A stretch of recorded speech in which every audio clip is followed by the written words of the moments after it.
Allez, bonjour les amis. Bienvenue sur cette petite vidéo pour avoir un point de vue de l'Ayurveda, la médecine indienne. Moi, ça fait 20 ans que je fais du yoga. Ça fait 14 ans que je me suis reconverti dans la santé, dans la médecine indienne. 10 ans que j'exerce. C'est quoi? L'Ayurveda, c'est-à-dire science de la vie. C'est que chacun a le droit de vivre en bonne santé jusqu'à la fin de sa vie. Et en plus d'avoir une vie longue pour avoir le temps de faire tout ce qu'on veut faire. Euh, des médecines ancestrales existent dans aux quatre coins du monde. En Chine, bien sûr, la médecine chinoise, qui vient de l'Ayurveda d'ailleurs. Mais aussi les Mayas avaient des connaissances, les aborigènes australiens, des tribus en Afrique. Il y a aussi des génies comme Rudolf Steiner, par exemple, l'anthroposophie, qui a capté ces mêmes lois de la nature. C'est pas des lois où on nous force à faire quoi que ce soit, où on nous punit, ou je sais pas quoi, mais par exemple, la gravité, c'est une loi de la nature. Si on lâche quelque chose, ça tombe. C'est une loi de la nature. Et il y en a plein, plein, plein, et l'Ayurveda, c'est sans fin. Ça fait 14 ans que j'étudie. Une vie suffit pas à étudier la somme de connaissances que renferment les médecines indiennes, les Védas en fait. Donc, que dit l'Ayurveda déjà à la base? C'est que notre corps, il est sans cesse en train de se renouveler. C'est la deuxième, hein, c'est le deuxième essai là, donc j'ai déjà soif.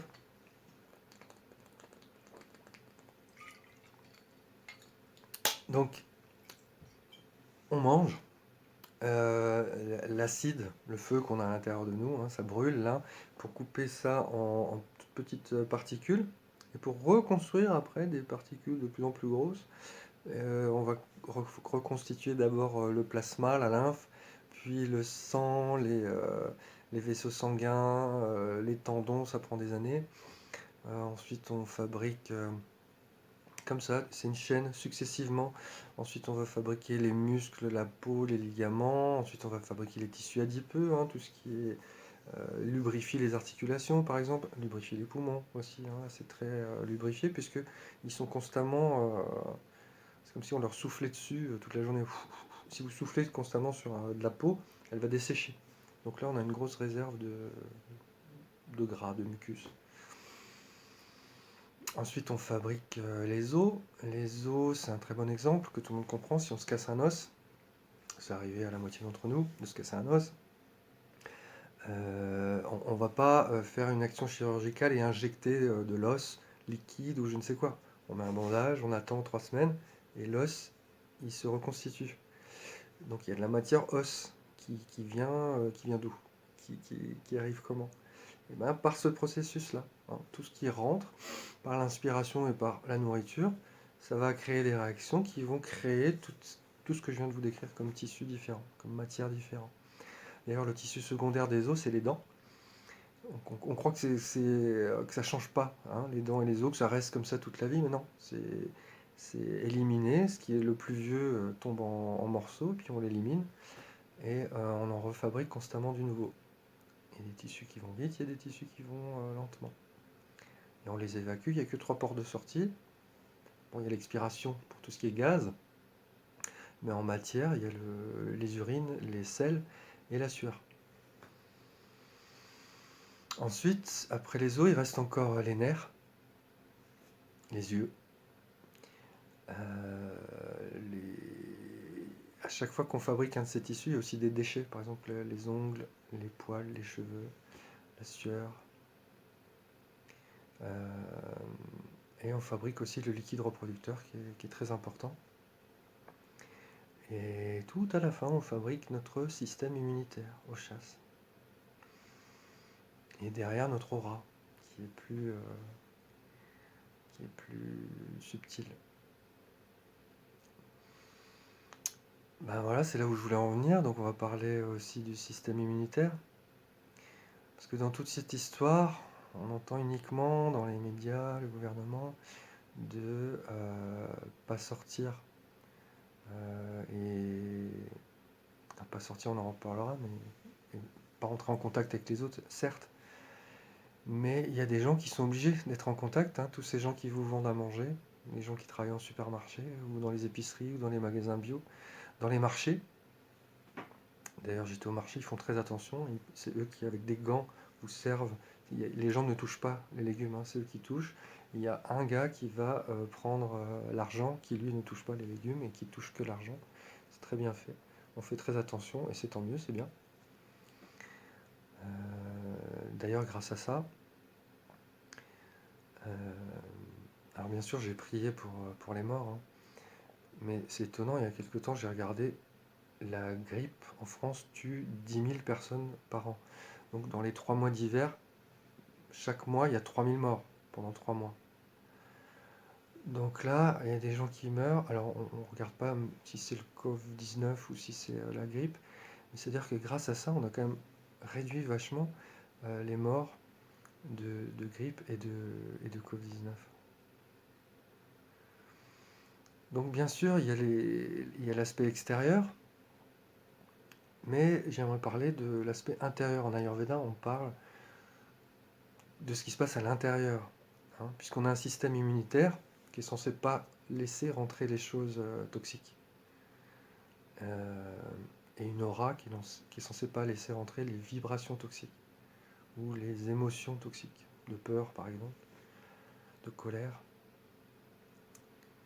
Et donc là je dis les toxines qui rentrent, c'est un gros chapitre de l'Ayurveda, les toxines, Ama. Ama c'est l'ensemble des toxines. C'est déjà les résidus, parce que parfois quand on mange trop ou quand on mange malsain, il y a des choses qu'on n'arrive pas à digérer et qui sont ni assimilées pour devenir des os, de la peau, tout ce que j'ai dit, ni évacuées dans les déchets, les trois que j'ai dit, mais qui se baladent comme ça. Souvent, ils vont rester coincés dans une zone faible qu'on a. On a souvent une zone faible. Ça se travaille aussi, hein, pour la renforcer. Et c'est stocké là, jusqu'à ce que ça fasse des dégâts. Souvent, quand ça pourrit, ça fermente, ça s'acidifie, puis ça va pouvoir faire des trous, par exemple, dans les parois, dans les différentes parois. Donc il y a ces résidus alimentaires, ça c'est une partie d'ama, une partie des toxines en Ayurveda. Il y a aussi les pollutions industrielles, chimiques, les pesticides qu'on ingère dans l'eau, dans la nourriture, dans l'air, les pollutions, les perturbateurs endocriniens, alors ça dérègle le système hormonal, donc les chakras. Et il y a aussi les gaz toxiques. Et il y a aussi les métaux lourds, dont on entend beaucoup parler, qui eux, c'est pas naturel, donc ça fait pas partie de la nature. Donc la nature, nous, on est de la nature, on sait pas gérer ça. Donc juste ça vient, et puis ça, progressivement, avec un peu de chance, comme c'est lourd, ça va arriver jusqu'aux pieds, et puis ça va sortir par les pieds, si on n'a pas les pieds trop secs. C'est pour ça qu'on s'huile les pieds aussi de temps en temps. Et dans ces toxines, il y a aussi les bactéries et les virus. Que le corps, il a des barrières pour pas que ça rentre. Malheureusement, parfois, on est un peu faible, stressé, fatigué, malade, et ça rentre. Ça arrive pas trop à se développer, et malheureusement, si on est très faible, c'est-à-dire soit très fatigué, soit très stressé, soit très malade déjà, parce qu'on a un truc qui dure depuis un moment, ben là, ça va se déclencher, et là, on risque d'en mourir. Donc le point de vue ayurvédique et je pense naturopathique ou les médecines naturelles en général, on fait beaucoup de prévention. Dès qu'on a un signe de quelque chose qui ne va pas, on va s'en occuper pour que tout aille bien, pour que le corps après il puisse gérer, évacuer toutes les toxines que je viens de citer. Ne pas laisser rentrer les virus ou les évacuer. Et ça s'appelle l'immunité. Et je trouve qu'on ne parle pas de ça.